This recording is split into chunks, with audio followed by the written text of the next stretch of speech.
बिस्मिल्लाहिर्रहमानिर्रहीम। Dear students, welcome to excellence online education. Physics की class में खुशामदीद।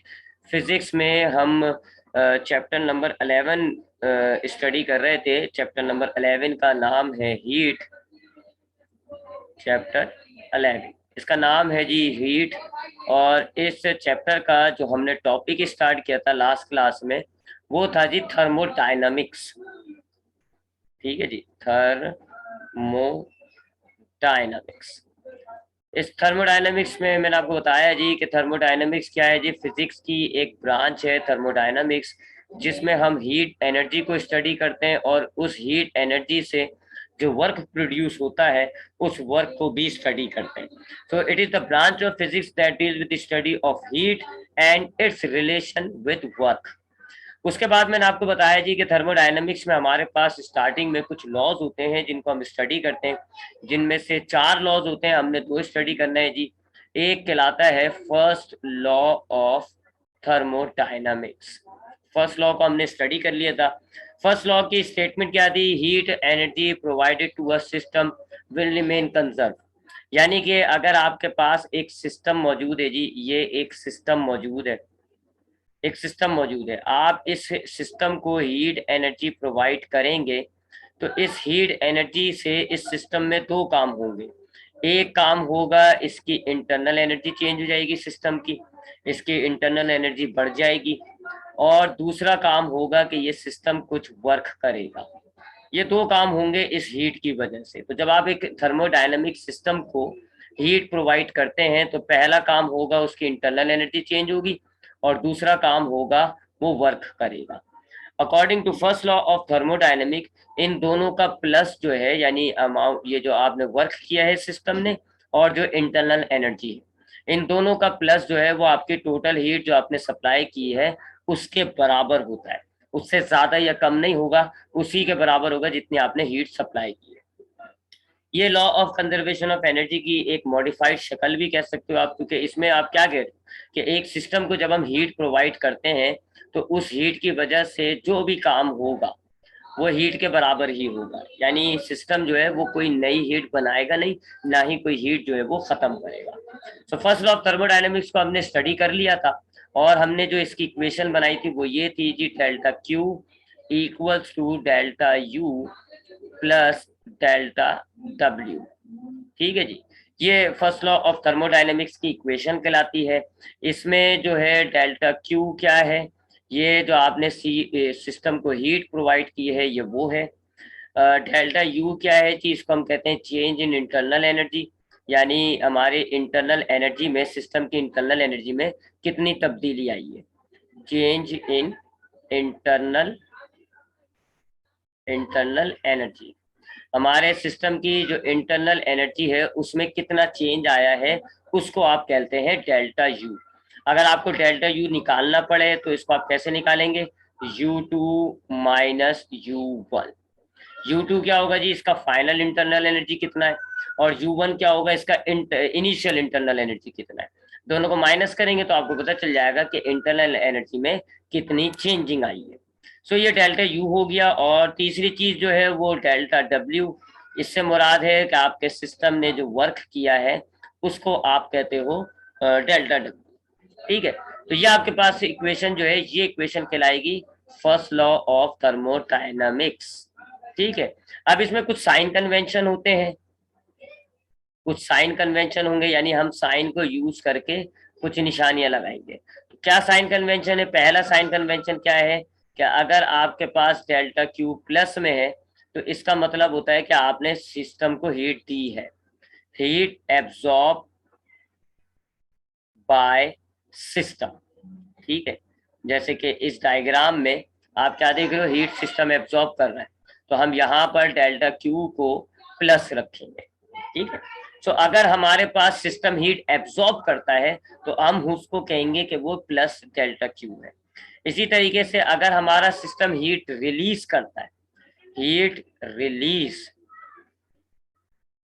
बाय सिस्टम, अगर हीट सिस्टम रिलीज करता है तो फिर हम उस हीट को, उस डेल्टा क्यू को माइनस रखेंगे। यानी इस सिस्टम से सपोज करें ऐसे कुछ हीट रिलीज हुई है तो आप इसको फिर कहोगे कि ये माइनस क्यू है। ठीक है जी। सो प्लस क्यू हम कब कहेंगे, जब हमारा सिस्टम हीट एब्जॉर्ब करेगा। माइनस क्यू कब होगी, जब हमारा सिस्टम हीट निकालेगा। इसी तरीके से अगर वर्क जो होता है डेल्टा डब्ल्यू जो है वो भी प्लस हो सकता है, माइनस हो सकता है। प्लस वर्क हम कब कहेंगे, जब work is done by the system. Work जो है अगर आपका सिस्टम करे, work is done by system, अगर आपका सिस्टम आपको वर्क करके देगा तो आप उस वर्क को प्लस रखेंगे। जैसे इस डायग्राम में ये जो वर्क हुआ था ये हमारे सिस्टम ने करके दिया था, लिहाजा ये प्लस होगा।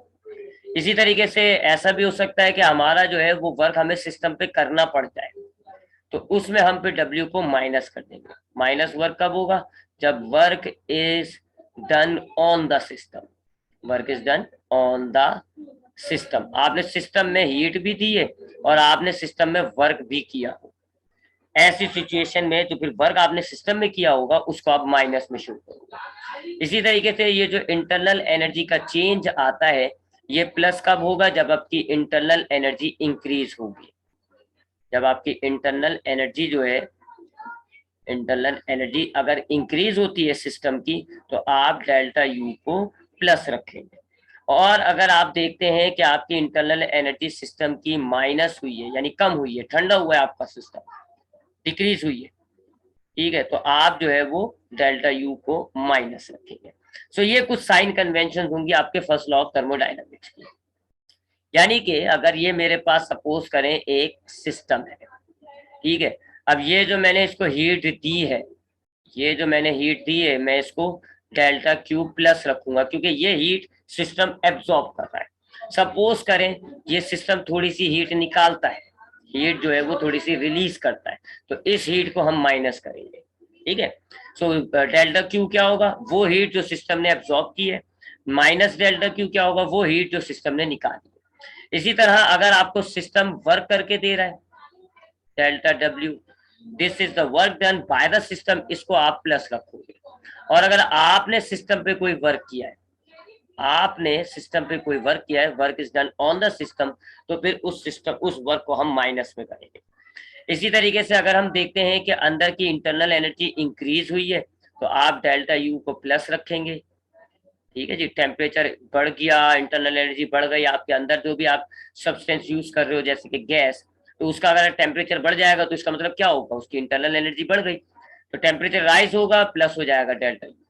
और अगर टेम्परेचर फॉल करता है, इंटरनल एनर्जी डिक्रीज होती है, टेम्परेचर फॉल होगा, तो हम डेल्टा यू को माइनस रखेंगे। So first law of thermodynamics हम पढ़ चुके हैं। फर्स्ट लॉ ऑफ थर्मोडायनेमिक्स के मुताबिक एक सिस्टम को जब आप हीट दोगे तो दो काम होंगे, एक उसकी इंटरनल एनर्जी चेंज होगी, दूसरा वो सिस्टम कुछ वर्क करेगा। इन दोनों को अगर हम प्लस करते हैं तो ये आपकी जो आपने हीट सप्लाई की है उसके बराबर होगी, ना कम ना ज्यादा। उसके बाद हमने साइन कन्वेंशन देखी थी, क्यू को हम प्लस रखते हैं अगर सिस्टम हीट एब्जॉर्ब करता है, क्यू को हम माइनस रखते हैं अगर सिस्टम में से हीट निकलती है। अगर आपका वर्क सिस्टम ने करा है तो आप वर्क को प्लस कहेंगे, और अगर आपने सिस्टम पर वर्क करके दिया है, आपने वर्क को सिस्टम पे लगाया है, तो फिर आप इस वर्क को माइनस कहेंगे। अगर आपके टेम्परेचर इंक्रीज होता है सिस्टम का, आपके टेम्परेचर आपकी इंटरनल एनर्जी बढ़ती है, तो आप डेल्टा यू को प्लस रखेंगे। और अगर आपके टेम्परेचर सिस्टम का टेम्परेचर कम होता है, उसकी इंटरनल एनर्जी कम होती है, तो आप यू को माइनस करेंगे। ठीक है जी। सो ये हमने साइन कन्वेंशन भी देख ली, फिर हमने वर्क भी कैलकुलेट किया था कि हमारे एक थर्मोडायनामिक सिस्टम में जो वर्क होता है वो कितना हमने कल ड्राइव किया था, पी डेल्टा वी, यानी pressure multiply by change in volume. इस इक्वेशन को हमने बकायदा कल जो है वो ड्राइव भी किया था। सो ये वो वर्क हो रहा है जो आपने अभी ऊपर पढ़ा है। ठीक है, सो अगर हम अब equation first law of thermodynamics की इक्वेशन को थोड़ा मॉडिफाई करें तो delta U plus work done ये था, तो अब वर्क डन की जगह हम उसकी वैल्यू डालते थे, तो delta Q is equal to delta U plus P delta V. ये अगर हम वर्क की इक्वेशन डाल दें तो ये हमारे पास फर्स्ट लॉ ऑफ थर्मोडायनेमिक्स की थोड़ी सी ये एक मॉडिफाइड शक्ल है। ठीक है, तो ये वर्क भी हमने कल कैलकुलेट कर लिया था, सो वर्क भी हमने कैलकुलेट कर लिया साइन कन्वेंशन की भी बात कर ली, और फर्स्ट लॉ ऑफ थर्मोडायनामिक्स को भी स्टडी कर लिया। अब हम बात करते हैं application of first law of thermodynamics. अब हम इसकी एप्लीकेशन करेंगे। कल मैंने आपको बताया था कि जी कुछ जगहों पे एप्लीकेशन का मतलब होता है कि हमारे पास उसके फायदे, लेकिन यहाँ पर एप्लीकेशन का मतलब होगा अप्लाई करना। यानी अब हम फर्स्ट लॉ ऑफ थर्मोडायनामिक्स को मुख्तलिफ सिस्टम्स पे अप्लाई करेंगे और फिर देखेंगे क्या होगा। ठीक है जी, एक सिस्टम होगा जिसके अंदर प्रेशर कांस्टेंट होगा, हम उस सिस्टम पे फर्स्ट लॉ ऑफ थर्मोडायनामिक्स को अप्लाई करेंगे। एक सिस्टम होगा जिसमें वॉल्यूम कांस्टेंट होगा, हम उसमें फर्स्ट लॉ ऑफ थर्मोडायनामिक्स को अप्लाई करेंगे और देखेंगे क्या होता है। इसी तरह हम 4 कंडीशंस देखेंगे, आइसोबैरिक, आइसोकोरिक, आइसोथर्मल और एडियाबैटिक। ठीक है। सो ये application of first law of thermodynamics से मुराद ये नहीं है कि फर्स्ट लॉ ऑफ थर्मोडायनामिक्स के फायदे क्या है। Application of first law of thermodynamics से मुराद है कि हम मुख्तलिफ किस्म के सिस्टम्स पर first law of thermodynamics apply करेंगे और देखेंगे क्या होता है। सो पहला जो हम सिस्टम ले रहे हैं जी वो होता है आइसोबैरिक सिस्टम। तो इसको हम कहेंगे आइसोबैरिक प्रोसेस। आइसोबैरिक प्रोसेस यानी एक ऐसा सिस्टम जिसमें आइसोबैरिक प्रोसेस हो रहा हो। आइसोबैरिक प्रोसेस क्या होता है जी? ऐसा सिस्टम होता है जिसके अंदर कांस्टेंट क्या होगा? Pressure. Pressure is kept constant. Pressure is constant यानी आपके पास एक सिस्टम जिसमें आप वॉल्यूम को चेंज होने दें, टेम्परेचर को चेंज होने दें, लेकिन प्रेशर को चेंज ना होने दें, प्रेशर को कांस्टेंट रखें, तो उस सिस्टम को हम कहते हैं आइसोबैरिक सिस्टम और ये प्रोसेस कहलाएगा आइसोबैरिक प्रोसेस। ठीक। तो हम पहले आइसोबैरिक सिस्टम के अंदर first law of thermodynamics apply करते हैं और देखते हैं क्या होता है। Pressure is constant. ठीक है। सो आइसोबैरिक सिस्टम क्या होगा? एक ऐसा सिस्टम जिसके अंदर प्रेशर जो है वो कांस्टेंट किया हुआ होगा। इसको अगर हम डायग्राम बनाए तो ये एक हमने एक बीकर ले लिया जी, ये एक बीकर है और इसके अंदर ये एक गैस भर रखी है। ठीक है जी, आपने ये गैस भर रखी है, इसका इनिशियल वॉल्यूम हम ले लेते हैं V1। ठीक है जी, इस गैस के ऊपर ये आपने एक पिस्टन लगा रखा है और आपको कल भी बताया था, मैं आज फिर बता रहा हूँ कि पिस्टन की मदद से हम प्रेशर अप्लाई करते हैं। अगर हम पिस्टन को नीचे लेके आएंगे तो प्रेशर इंक्रीज हो जाएगा, पिस्टन को ऊपर लेकर जाएंगे तो प्रेशर डिक्रीज होगा। इसी तरह प्रेशर की मूवमेंट से हमें वर्क भी मिलता है। अगर हमारी गैस जो है प्रेशर पिस्टन को ऊपर लेके गई है तो इसका मतलब है पिस्टन मूव हो गया, ये वर्क हो गया। सो पिस्टन के जरिए हम प्रेशर भी अप्लाई करते हैं और पिस्टन की मदद से हम वर्क भी हासिल करेंगे। हमारे पास एक गैस सिलेंडर, एक सिलेंडर है जिसके अंदर हमने गैस भरी हुई है, इसका वॉल्यूम है V1। इसका वॉल्यूम है V1, जबकि इसके इंटरनल एनर्जी आप कह लो जी U1। ठीक है जी, वही टेम्परेचर से बनता है इंटरनल एनर्जी, आप टेम्परेचर बोलो या आप इसका इंटरनल एनर्जी बोलो, बात एक ही है, ये तो आप जानते हैं। इसकी इंटरनल एनर्जी है U1 और इसका वॉल्यूम है V1। पिस्टन पर आपने प्रेशर अप्लाई किया हुआ है कितना? P, और इस P को हमने कांस्टेंट रखना है, प्रेशर को हमें कांस्टेंट रखना है, प्रेशर जो है हम रिड्यूस या इंक्रीज नहीं करेंगे। ये हमारे पास एक हो गया आइसोबैरिक सिस्टम। एक गैस है, पिस्टन के साथ इंक्लोज हुई भी है और इस गैस का वॉल्यूम है V1 और इंटरनल एनर्जी है U1, pressure is kept constant. अब हम इसको हीट सप्लाई करते हैं जी, ये हमने इसको डेल्टा Q, इसको एनर्जी जो है वो सप्लाई कर दी। ठीक है जी, डेल्टा Q हमने इसको एनर्जी सप्लाई कर दी। अब प्रेशर कांस्टेंट होता है तो कौन सा लॉ अप्लाई होता है? Charles law. चार्ल्स लॉ आपको याद होगा, चार्ल्स लॉ के अंदर प्रेशर को कांस्टेंट किया हुआ होता है और हम कहते हैं कि if pressure is constant then volume is directly proportional to temperature. ठीक है, यानी टेम्परेचर जो है वो वॉल्यूम से डायरेक्टली प्रोपोर्शनल होता है। यहाँ जब हम हीट प्रोवाइड करेंगे तो सबसे पहला काम क्या होगा? हमारे इस गैस, हमारा ये जो अंदर सिस्टम है गैस है, इसकी इंटरनल एनर्जी इंक्रीज हो जाएगी। ठीक है जी, ये मामला हो रहा है। अब ये हमारे पास सिलेंडर आ गया वापस और ये उसके अंदर गैस है, तो सबसे पहले इसकी जो इंटरनल एनर्जी है वो चेंज हो गई और अब इसकी इंटरनल एनर्जी कितनी हो गई? TU2। जाहिर बात है, आप जानते हो कि जब आप एक ऑब्जेक्ट को हीट प्रोवाइड करोगे तो उसका टेम्परेचर बढ़ेगा और जब टेम्परेचर बढ़ेगा तो इसका मतलब क्या है? उसकी इंटरनल एनर्जी बढ़ गई। यहाँ टेम्परेचर बढ़ के इंटरनल एनर्जी इंक्रीज हो गई। जब आपने इस आइसोबैरिक सिस्टम को हीट सप्लाई की तो फर्स्ट काम क्या हुआ? इस गैस का इंटरनल एनर्जी इंक्रीज हो गया, U1 से इसकी इंटरनल एनर्जी हो गई U2। अब इंटरनल एनर्जी इंक्रीज हुई, इसका मतलब है टेम्परेचर इंक्रीज हो गया। और चार्ल्स लॉ के मुताबिक अगर आप प्रेशर को कांस्टेंट करें, टेम्परेचर बढ़ाएं, तो वॉल्यूम बढ़ेगा। सो अब गैस का देखें वॉल्यूम बढ़ गया, पिस्टन जो है वो आपका थोड़ा सा ऊपर चला गया, ठीक है जी। पिस्टन पे अब भी प्रेशर सेम लग रहा है, बस उसका वॉल्यूम जो है गैस का देखें बढ़ गया। अब गैस का जो वॉल्यूम है वो कितना हो गया, वो हो गया V2, ठीक है। सो हमने जो है इस आइसोबैरिक सिस्टम को, जिसका प्रेशर कांस्टेंट है, हमने इसको हीट सप्लाई की। फर्स्ट ऑफ ऑल इस हीट ने गैस के टेम्परेचर को बढ़ा दिया, जिससे क्या हुआ, उसकी इंटरनल एनर्जी इंक्रीज हो गई, U1 से पहुंच गई U2। अब जानते हैं हम चार्ल्स लॉ के मुताबिक अगर टेम्परेचर बढ़ता है तो वॉल्यूम भी बढ़ता है। सो गैस का वॉल्यूम भी बढ़ गया, गैस एक्सपैंड हो गई, और अब आपके गैस का वॉल्यूम जो है वो V1 से V2 हो गया। इस दौरान पिस्टन पे जो प्रेशर था वो हमने फिक्स रखा है। पिस्टन पे प्रेशर जो है, यानी जितनी भी हमने प्रेशर अप्लाई किया था पिस्टन पे, वो हमने ना बढ़ाया ना हमने कम किया। पिस्टन जो है उसका प्रेशर फिक्स है। सो अब यहाँ पर आपको कुछ वर्क भी होता हुआ नजर आया, क्योंकि पिस्टन ऊपर गया है। पिस्टन यहाँ से ट्रेवल करते हुए सपोज कर लीजिए यहाँ तक गया है, तो ये कुछ वर्क भी हुआ है, ठीक है ना। जब पिस्टन मूव होता है तो हमने कल पढ़ा है, ये वर्क कहलाएगा, क्योंकि पिस्टन को मूव करने के लिए गैस उस पर फोर्स अप्लाई करेगी, ये फोर्स हो गया। और पिस्टन फिर एक डिस्टेंस कवर कर लेगा, तो ये डिस्टेंस हो गया। तो जब फोर्स और डिस्टेंस होता है तो इसको हम वर्क कहते हैं। सो यहाँ पर पिस्टन मूव हुआ है, पिस्टन आपको नीचे से थोड़ा ऊपर होता हुआ नजर आया ना, देखो पहले ये यहाँ था, पिस्टन यहाँ पर था, और अब जो है वो यहाँ चला गया, तो इसका मतलब है पिस्टन मूव हुआ, इट मीन्स के थोड़ा सा वर्क भी हुआ है। तो हमें वर्क भी नजर आ रहा है, हमें वॉल्यूम में चेंज भी नजर आ रहा है, हमें इंटरनल एनर्जी का चेंज भी नजर आ रहा है, प्रेशर कांस्टेंट है। सो अब आते हैं जी फर्स्ट लॉ ऑफ थर्मोडायनेमिक्स की इक्वेशन की तरफ। फर्स्ट लॉ ऑफ थर्मोडायनेमिक्स की इक्वेशन क्या है जी, delta Q equals to delta U plus delta W. ये हमारे पास फर्स्ट लॉ ऑफ थर्मोडायनेमिक्स की इक्वेशन होती है। यू, ये डेल्टा यू तो हुआ है जी, चेंज इन इंटरनल एनर्जी हुआ है जी, U1 से U2 हुआ है, तो डेल्टा यू तो होगा। अभी हम इसको फिलहाल डेल्टा यू ही रख लें, लेकिन आपको पता है जी डेल्टा यू कितना होगा, U2 माइनस U1, यानी इंटरनल एनर्जी में चेंज जो है वो आप U2 से U1 को माइनस करते हैं। सो इंटरनल एनर्जी आपको नजर आ रही है सिस्टम के अंदर चेंज होती हुई, इक्वेशन में भी शो हो रही है।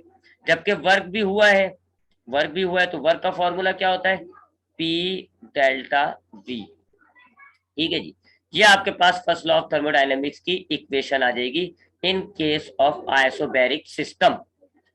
अगर आइसोबैरिक सिस्टम है तो देख ले प्रेशर कांस्टेंट है, डेल्टा V का मतलब क्या हो गया, वॉल्यूम चेंज हुआ है, V2 माइनस V1, तो देख ले यहाँ जी वॉल्यूम चेंज हुआ है, वॉल्यूम जो है वो एक्सपैंड हुआ है। डेल्टा यू भी आ रहा है जी इक्वेशन में, इसका मतलब है इंटरनल एनर्जी भी चेंज हुई होगी, तो हाँ जी इंटरनल एनर्जी चेंज हुई है, आपकी गैस की इंटरनल एनर्जी इंक्रीज हो गई, तो इसलिए डेल्टा यू भी आ रहा है। और वर्क भी नजर आ रहा है जी हमें, P डेल्टा वी, ये वर्क होता है, वर्क भी हमारे पास इस सिस्टम में हुआ है। सो जब आपके पास एक सिस्टम आइसोबैरिक होता है ना, तो फिर तो फर्स्ट लॉ ऑफ थर्मोडायनेमिक्स पूरे तरीके से अप्लाई होगा, यानी कि जो आप हीट सप्लाई करोगे उसकी थोड़ी सी हीट, उसमें से थोड़ा सा पार्ट जो है वो इंटरनल एनर्जी चेंज करने में लग जाएगा, और जो बाकी रिमेनिंग पार्ट होगा उससे क्या हो जाएगा, उससे वर्क होगा। देख लें जी दोनों काम हो रहे हैं, इंटरनल एनर्जी भी चेंज हो रही है और वर्क भी चेंज हो रहा है, वर्क भी हो रहा है। फर्स्ट लॉ ऑफ थर्मोडायनेमिक्स के मुताबिक दोनों काम हो रहे हैं, और डायग्राम में हमें नजर भी आ रहा है, हम देख रहे हैं जी इंटरनल एनर्जी इंक्रीज भी हुई है जी U1 से U2, और वर्क भी हुआ हुआ नजर आ रहा है। सो ये हो गया जी आइसोबैरिक सिस्टम पे अगर हम first law of thermodynamic apply करते हैं। सो आइसोबैरिक सिस्टम क्या होता है, ऐसा सिस्टम जिसमें प्रेशर को कांस्टेंट किया हुआ होता है, उसको आप कहते हो आइसोबैरिक सिस्टम। आइसोबैरिक सिस्टम में चार्ल्स लॉ अप्लाई होता है। आइसोबैरिक सिस्टम में जब हम जो है फर्स्ट लॉ ऑफ थर्मोडायनेमिक्स को इक्वेशन को यूज करते हैं, तो हमें क्या मिलता है कि हमने जो हीट सप्लाई की है उससे कुछ हिस्सा इंटरनल एनर्जी चेंज करने में लग गया, और बाकी हिस्से का क्या हुआ जी, वर्क डन हुआ। तो हमें डायग्राम में जब हम देखते हैं तो हमें नजर आता है जी वर्क भी हुआ, क्योंकि पिस्टन ऊपर गया, ये वर्क भी हो गया, और इंटरनल एनर्जी चेंज भी हुई है जी, हमारी गैस गर्म हो गई, U1 से U2 पे चली गई। सो इंटरनल एनर्जी का चेंज भी आ रहा है और वर्क भी हो रहा है। सो आइसोबैरिक सिस्टम के अंदर जो आपने हीट सप्लाई की है वो दोनों कामों में लगती है, आपकी गैस को गर्म करने में भी लगेगी और थोड़ा सा आपको वर्क भी मिलेगा, दोनों काम होगा आइसोबैरिक सिस्टम में, ठीक है जी। उसके बाद अगर हम इसके ग्राफ को बनाएं, जाहिर बात है हम इसके ग्राफ को भी स्टडी करते हुए जाएंगे। सो अगर हम प्रेशर वॉल्यूम का ग्राफ बनाएं, प्रेशर वॉल्यूम का, सो ये हो गया हमारे पास प्रेशर, वाई एक्सिस पे हमने प्रेशर रख दिया और एक्स एक्सिस पे हमने जो है वो वॉल्यूम रख दिया। अब आइसोबैरिक सिस्टम के अंदर जो है वॉल्यूम इंक्रीज हो रहा है। देखो जी, वॉल्यूम कम था V1 और फिर आखिर में क्या हो गया V2, वॉल्यूम बढ़ गया। सो वॉल्यूम जो है वो इंक्रीज होगा, यानी कि वॉल्यूम के लिए हम ऐसे जाएंगे ग्राफ में, इंक्रीज करने के लिए हम ग्राफ में आगे बढ़ेंगे। जबकि प्रेशर कांस्टेंट है, यानी प्रेशर को आपने चेंज नहीं करना, तो इसका ग्राफ ऐसा बनता है, हॉरिजॉन्टल लाइन ऐसा। आइसोबैरिक सिस्टम में जो ग्राफ बनेगा वो एक स्ट्रेट हॉरिजॉन्टल लाइन बनती है, हॉरिजॉन्टल लाइन लाइन बनेगी। अब देख लो ना, स्ट्रेट हॉरिजॉन्टल लाइन का मतलब क्या है? देखो ये लाइन आपकी एक्स एक्सिस पे ट्रेवल कर रही है, इसका मतलब क्या है जी? वॉल्यूम इंक्रीज हो रहा है, वॉल्यूम इंक्रीज हो रहा है। लेकिन प्रेशर देख लो जी, हर पॉइंट पर प्रेशर सेम है। प्रेशर किसी भी पॉइंट पर निकालोगे तो प्रेशर सेम है, इसका मतलब है प्रेशर जो है वो कांस्टेंट है। इसी को तो आपने आइसोबैरिक कहा है कि प्रेशर कांस्टेंट होता है, वॉल्यूम क्या होता है? इंक्रीज होता है। सो जब हम प्रेशर वॉल्यूम का ग्राफ बनाएंगे आइसोबैरिक सिस्टम में, तो वो एक स्ट्रेट हॉरिजॉन्टल लाइन बनती है और इसको हम कहते हैं फिर आइसो बार। ये हो गया जी पहली एप्लीकेशन, आइसोबैरिक। मैं दोबारा रिपीट कर रहा हूं, आइसोबैरिक क्या है जी? ऐसा सिस्टम जिसमें हमने प्रेशर को, सिर्फ प्रेशर को कांस्टेंट किया हुआ होता है। अगर इंटरनल एनर्जी चेंज होती है होने देंगे, वॉल्यूम चेंज होता है होने देंगे, प्रेशर को फिक्स रखना है। सो आइसोबैरिक में चार्ल्स लॉ अप्लाई हो जाता है, क्योंकि चार्ल्स लॉ की कंडीशन होती है कि प्रेशर कांस्टेंट हो, लिहाजा आइसोबैरिक सिस्टम में चार्ल्स लॉ अप्लाई होता है। आपके पास एक सिलेंडर था, उसमें गैस थी, पिस्टन था। आपके गैस का वॉल्यूम था V1, गैस का इंटरनल एनर्जी थी U1 और गैस पर आपने प्रेशर अप्लाई किया हुआ था P। अब जब आपने हीट एनर्जी सप्लाई करी, आपने अपने सिस्टम को हीट एनर्जी सप्लाई की, तो ये हीट एनर्जी सबसे पहले आपके गैस को गर्म करेगी, उसका इंटरनल एनर्जी U1 से इंक्रीज होके U2 हो जाएगा, यानी आपको डेल्टा U मिला है। आइसोबैरिक सिस्टम में इंटरनल एनर्जी चेंज हो रही है। उसके बाद चार्ल्स लॉ के मुताबिक टेम्परेचर का जो इफेक्ट होता है वो वॉल्यूम पे डायरेक्टली प्रोपोर्शनल होता है। तो टेम्परेचर बढ़ा है तो वॉल्यूम भी बढ़ेगा, तो वॉल्यूम जो है वो V1 से बढ़ के V2 हो गया, तो आपको चेंज इन वॉल्यूम भी मिल रहा है। और फिर जब वॉल्यूम बढ़ेगा तो पिस्टन आपका ऊपर जाएगा, जब पिस्टन ऊपर जाता है तो हम कहते हैं वर्क हुआ, तो हमें वर्क भी मिल रहा है, वर्क भी हमें मिल रहा है जो कि P डेल्टा V के बराबर होता है। तो आइसोबैरिक सिस्टम में तीनों चीजें मिलती हैं आपको, वॉल्यूम भी चेंज होता है, इंटरनल एनर्जी भी चेंज होती है और वर्क भी होता है। सो हमने जब फर्स्ट लॉ ऑफ थर्मोडायनेमिक्स के ऊपर इसको अप्लाई किया तो हमें यही नजर आ रहा है जी कि इंटरनल एनर्जी भी चेंज हो रही है और वर्क भी हो रहा है। और अगर हम इसका ग्राफ बनाते हैं तो हमेशा एक स्ट्रेट हॉरिजॉन्टल लाइन का ग्राफ बनेगा जिसको आप कहोगे आइसो बार। ये हो गया जी फर्स्ट एप्लीकेशन। अब हम दूसरी एप्लीकेशन की तरफ आते हैं जी। दूसरी एप्लीकेशन होगी जी आइसोकोरिक सिस्टम के अंदर अब हम फर्स्ट लॉ ऑफ थर्मोडायनेमिक को अप्लाई करेंगे। आइसोकोरिक सिस्टम, आइसोकोरिक सिस्टम क्या होता है? ऐसा सिस्टम जिसमें वॉल्यूम कांस्टेंट किया हुआ, वॉल्यूम इज कांस्टेंट, यानी अब आप प्रेशर चेंज होने दें, टेम्परेचर चेंज होने दें, लेकिन वॉल्यूम को फिक्स रखना है, वॉल्यूम अब चेंज नहीं होगा, वॉल्यूम जो है वो क्या होगा? चेंज नहीं होगा। उसको आप कहते हो आइसोकोरिक। ठीक है जी, volume is not const, volume is constant. चले जी अब इसको देखते हैं। ये हमारे पास एक बीकर है, ये हमारे पास एक बीकर आ गया जी, और इस बीकर पे ये लगा हुआ है पिस्टन। अगर ये मूव हुआ तो हम कहेंगे वर्क हुआ। ठीक है जी, ये पिस्टन लगा हुआ है। इस वक्त हमारे पास जो गैस है उसका वॉल्यूम है V1 और ये कांस्टेंट रखना है, ये हमें चेंज नहीं करना। जबकि हमारे पास पिस्टन पे जो प्रेशर अप्लाई हो रहा है वो कहेंगे P1, प्रेशर चेंज हो जाए भले से, ठीक है, और इसकी जो इंटरनल एनर्जी है वो है U1। अब ऐसे सिस्टम को जब आप हीट सप्लाई करोगे, जब आप इसकी हीट सप्लाई करोगे तो अब उसका वॉल्यूम फिक्स रहेगा, वॉल्यूम फिक्स होगा, तो सबसे पहले तो इंटरनल एनर्जी चेंज हो जाएगी। ये आपका वो बीकर आ गया। ठीक है जी, पिस्टन वहीं पे रखना है क्योंकि वॉल्यूम चेंज नहीं होगा, तो गैस एक्सपेंड ही नहीं करेगी तो पिस्टन मूव ही नहीं करेगा। सो अब जब आपने इसको हीट एनर्जी सप्लाई की तो अब हीट एनर्जी पहला क्या काम करेगी जी? आपकी हीट एनर्जी इस गैस के इंटरनल टेम्परेचर को बढ़ा देगी, और ये इंटरनल एनर्जी जो है इसकी U1 से बढ़ के कितनी हो जाएगी? U2। ठीक है, आपकी हीट ने क्या काम किया? According to first law of thermodynamics, एक हीट एक इंटरनल एनर्जी चेंज करती है और वर्क करती है। तो यहाँ हम देख रहे हैं जी इंटरनल एनर्जी को तो चेंज किया है, आपकी गैस गर्म हो गई, उसकी इंटरनल एनर्जी U1 से बढ़ के U2 हो गई। सो आपको आइसोकोरिक सिस्टम में डेल्टा U मिल रहा है कितना, U2 माइनस U1। लेकिन वॉल्यूम को एक्सपेंड नहीं करेगी, क्या हीट वॉल्यूम एक्सपेंड नहीं करेगा, क्यों, क्योंकि हमारे पास आइसोकोरिक सिस्टम है। वॉल्यूम अब भी जो है इसका V1 रहेगा, लिहाजा डेल्टा V कितना हो जाएगा, चेंज इन वॉल्यूम 0 होगा, V2 माइनस V1। तो ये क्या हो रहा है, V1 माइनस V1 बन रहा है, और ये कितना होता है 0। तो चेंज इन वॉल्यूम कितना हो रहा है 0, और हमें नजर भी आ रहा है जी कि वॉल्यूम में कोई तब्दीली नहीं आई, वॉल्यूम फिक्स है। सो आइसोकोरिक के अंदर हमने वॉल्यूम फिक्स कर दिया, तो हमने देखा जी कि गैस का वॉल्यूम जो है पहले V1 था, अब भी उसका वॉल्यूम जो है वो V1 है, वॉल्यूम फिक्स है, लिहाजा डेल्टा V कितना हो गया 0। अब दूसरा काम क्या करेगी, फिर आपकी जो गैस है, अब जाहिर बात है उसका टेम्परेचर बहुत ज्यादा बढ़ गया है, तो अब वो क्या करेगी, वो पिस्टन पर ज्यादा प्रेशर अप्लाई करना शुरू कर देगी, पिस्टन पे ज्यादा फोर्स लगना शुरू हो जाएगी, और पिस्टन जो है बगैर मूव हुए उसका प्रेशर बढ़ जाएगा P2। ठीक है, उसका प्रेशर चेंज हो जाएगा। ठीक है जी, प्रेशर पे बाकी जो इफेक्ट है वो प्रेशर पे लग जाएगा। अच्छा, अब एक बात और नोट कर रहे हो आप, पिस्टन मूव नहीं हुआ, पिस्टन अपनी जगह पर मौजूद है, क्योंकि गैस एक्सपेंड करती तो पिस्टन ऊपर जाता, पिस्टन ऊपर नहीं गया, और हम जानते हैं कि जब पिस्टन ऊपर जाता है तो हम कहते हैं वर्क हुआ है। तो यहाँ पिस्टन ऊपर नहीं गया, सो वर्क क्या हुआ जी, वर्क नहीं हुआ, no work. First law of thermodynamics में ये हमें नजर आनी चाहिए।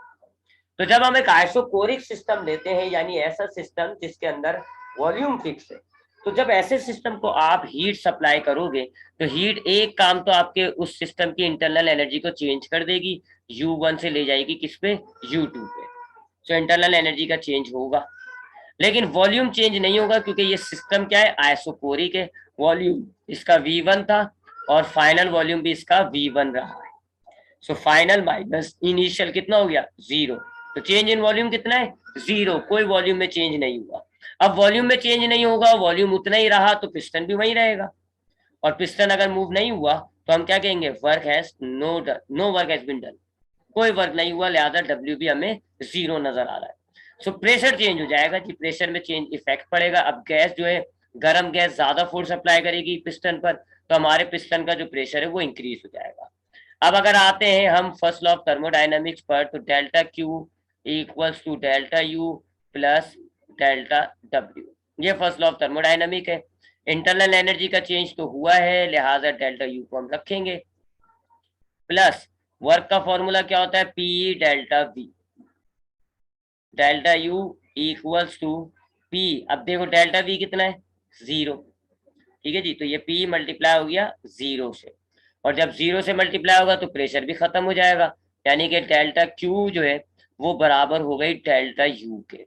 यानी इस इक्वेशन के मुताबिक आपने जितनी हीट प्रोवाइड की है वो सारी की सारी इस इंटरनल एनर्जी को चेंज करने में लग गई, कोई प्रेशर चेंज नहीं होगा, ये कोई प्रेशर चेंज नहीं होगा, प्रेशर फिक्स रहा इधर भी। लेकिन यहाँ हम प्रेशर की बात नहीं कर रहा है। सो ये जो हमने जितनी भी हीट सप्लाई की है, ये जितनी भी हीट सप्लाई की है, वर्क तो हुआ ही नहीं, तो पूरी की पूरी हीट किसको लग गई, इंटरनल एनर्जी को चेंज करने में लग गई, यानी कि गैस गर्म करने में लग गई, पूरी की पूरी हीट ने आपकी गैस को गर्म कर दिया, कोई वर्क नहीं हुआ, और नजर भी आ रहा है, आपको नजर भी आ रहा है पिस्टन मूव नहीं हुआ, सो इट मीन्स कोई वर्क नहीं हुआ। तो भाई फिर वो हीट कहाँ जाएगी, जाहिर बात है दो काम आपको बताए मैंने, कि जब आप फर्स्ट लॉ ऑफ थर्मोडायनेमिक्स के मुताबिक जब आप हीट सप्लाई करोगे तो इंटरनल एनर्जी चेंज होगी, और बाकी का वर्क। अब वर्क नहीं हुआ तो क्या होगा, जाहिर बात है पूरी की पूरी हीट जो है वो इंटरनल एनर्जी चेंज करने में लग जाएगी। सो आइसोकोरिक सिस्टम अगर हम ले लें, ऐसा सिस्टम ले लें जिसका वॉल्यूम फिक्स है, तो फिर जितनी हीट आप उस सिस्टम में सप्लाई करोगे वो सारी गैस गर्म करने में लग जाएगी, कोई वर्क नहीं मिलेगा, ऐसा सिस्टम आपको कोई वर्क करके नहीं देता। एक लिहाज से ये सिस्टम बेकार हो गया, क्योंकि आपको वर्क ही नहीं मिल रहा, तो अगर आप इससे इंजन बनाओगे क्या फायदा, उससे वर्क ही नहीं मिलेगा, तो ये सिस्टम बेकार हो रहा है एक लिहाज से। सो हमने देखा कि अगर हमारे पास आइसोबैरिक सिस्टम होता है, यानी ऐसा सिस्टम जिसका प्रेशर कांस्टेंट है, तो ऐसे सिस्टम को जब हम हीट प्रोवाइड करेंगे तो दोनों काम होंगे, इंटरनल एनर्जी चेंज भी होगी और थोड़ा सा वर्क भी होगा।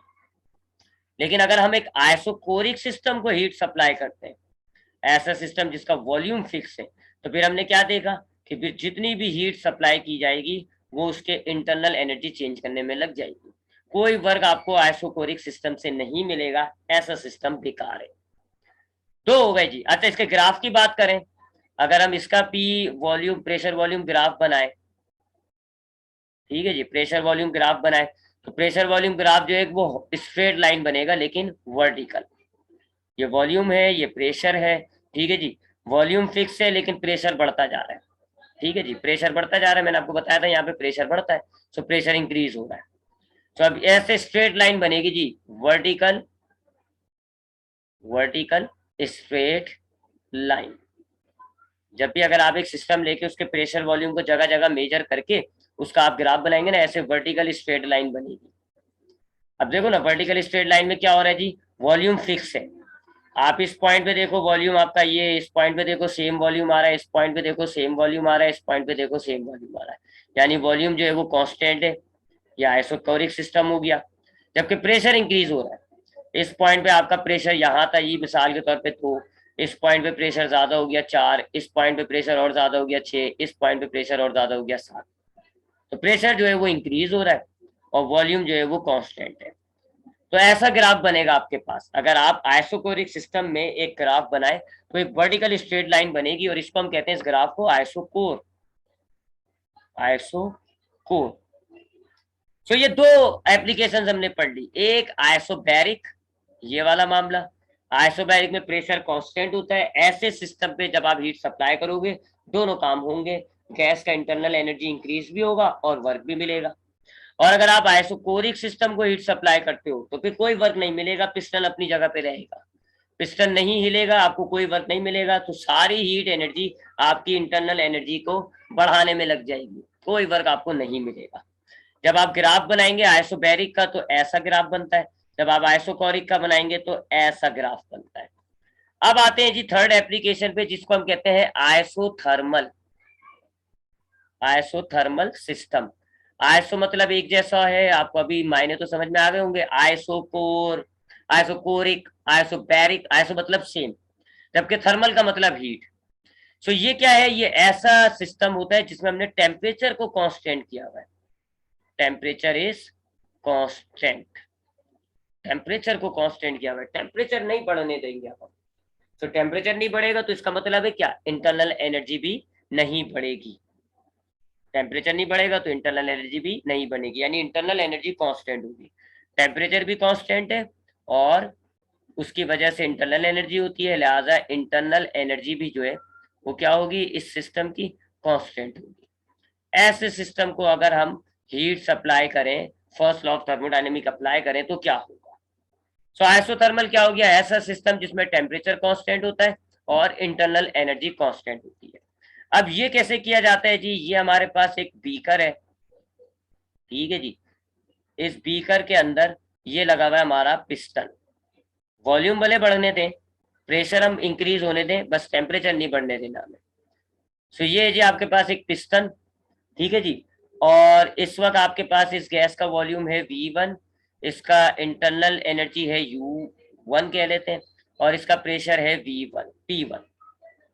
अब इसके अंदर सबसे पहले आप क्या करोगे जी, अभी आप इसको हीट सप्लाई मत करो, अभी आप इसको हीट सप्लाई मत करो, क्योंकि अगर आपने हीट सप्लाई करी तो इंटरनल एनर्जी बढ़ना शुरू हो जाएगी। सही कह रहा हूँ ना, अगर मैंने इसको हीट सप्लाई करना शुरू कर दी तो क्या होगा, सबसे पहले इंटरनल एनर्जी इंक्रीज होगी, और जब इंटरनल एनर्जी इंक्रीज होगी तो टेम्परेचर भी बढ़ जाएगा। और हमें यहाँ क्या करना है जी, हमें यहाँ टेम्परेचर को कांस्टेंट रखना है।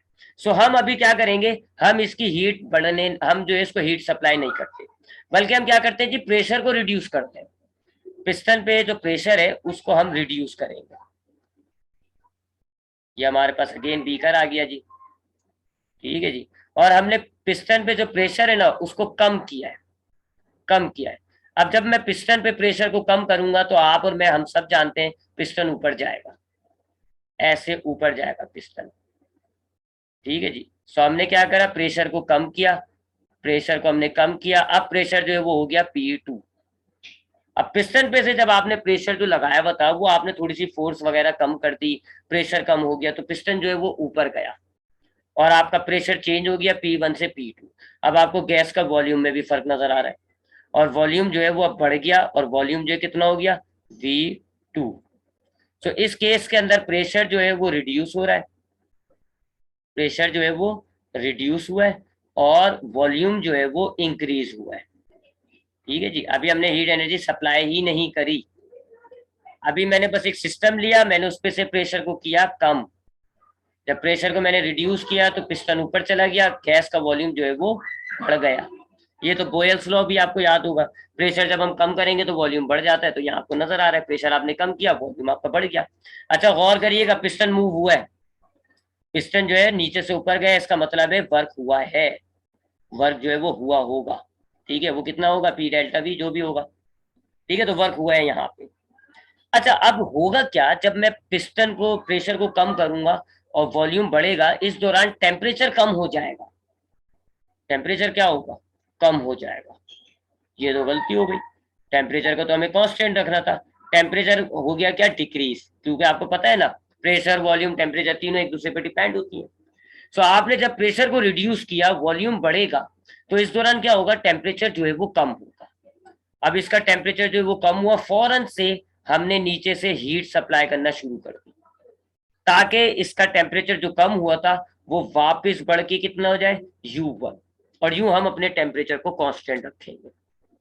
टेम्परेचर को कांस्टेंट कैसे किया जाएगा, आप इसको शुरू में हीट सप्लाई नहीं करोगे, आप बस इस पिस्टन का प्रेशर रिड्यूस करोगे, प्रेशर रिड्यूस होगा तो वॉल्यूम इंक्रीज होगा, वॉल्यूम बढ़ जाएगा। लेकिन जब वॉल्यूम बढ़ेगा तो फिर अब जाहिर बात है एक मॉलिक्यूल ज्यादा वाइब्रेट कर रहे हैं कम जगह पे, तो टेम्परेचर ज्यादा है, अब उनको जगह ज्यादा मिल गई, तो अब वो जरा स्लो स्लो वाइब्रेट करेंगे तो टेम्परेचर कम हो गया। सो अब जैसे टेम्परेचर कम होगा, हमें टेम्परेचर कांस्टेंट करना है, तो हम क्या करेंगे, हीट सप्लाई करना शुरू करेंगे। कब तक सप्लाई करेंगे, जब हमारा टेम्परेचर बढ़कर वापस कितना ना हो जाए, उतना जितना हमारी इंटरनल एनर्जी थी U1। सो यूं हमने टेम्परेचर को किया कांस्टेंट। अब यहाँ आप देख रहे हो जी, कोई इंटरनल एनर्जी का चेंज नहीं होगा, इंटरनल एनर्जी का चेंज कितना है, 0। हाँ वर्क हुआ है, पिस्टन आपका मूव हुआ है, वर्क हुआ है। सब फर्स्ट लॉ ऑफ थर्मोडायनेमिक्स को देखते हैं जी, delta Q equals to delta U plus delta W. अब हमने टेम्परेचर कांस्टेंट किया हुआ था, लिहाजा इंटरनल एनर्जी फिक्स रही, तो चेंज इन इंटरनल एनर्जी कितना हो गया, 0, कोई चेंज नहीं हुआ इंटरनल एनर्जी के अंदर। और हमारे पास जो डेल्टा क्यू है वो किसके बराबर आ रहा है जी, वर्क डन। ये एक बड़ा बेहतरीन जो है आपका हीट इंजन हो जाएगा, क्योंकि जितनी हीट सप्लाई कर रहे हो सारी से वर्क हो रहा है, पिस्टन ऊपर जा रहा है, आपका वर्क मिल रहा है जी, कोई आपकी गैस गर्म होके जाया नहीं होगी। तो जब आपके पास आइसोकोरिक सिस्टम होगा, ऐसे सिस्टम पे जब आप हीट एनर्जी सप्लाई करते हो तो इंटरनल एनर्जी चेंज नहीं होती, बल्कि सारी हीट वर्क करने में लग जाती है। अगर आप इसके प्रेशर वॉल्यूम का ग्राफ बनाए, प्रेशर वॉल्यूम का ग्राफ बनाए तो ऐसा कर्व बनेगा, क्योंकि यहाँ प्रेशर भी चेंज हो रहा है, वॉल्यूम भी चेंज हो रहा है, प्रेशर कम हो रहा है, ये देखें प्रेशर कम हो रहा है, वॉल्यूम बढ़ रहा है, तो ऐसा कर्व बनेगा। ठीक है, ऐसा नीचे आ रहा है जी, इसका मतलब है प्रेशर डिक्रीज हो रहा है, और वॉल्यूम आगे बढ़ रहा है, इसका मतलब है वॉल्यूम इंक्रीज हो रहा है। तो इस ग्राफ को हम कहते हैं आइसोथर्म। तो ये हो गया जी हमारा आज का टॉपिक। आज हम अपने टॉपिक को यहीं वाइंड अप करेंगे, 1 मिनट से कम रहता है। अगर कुछ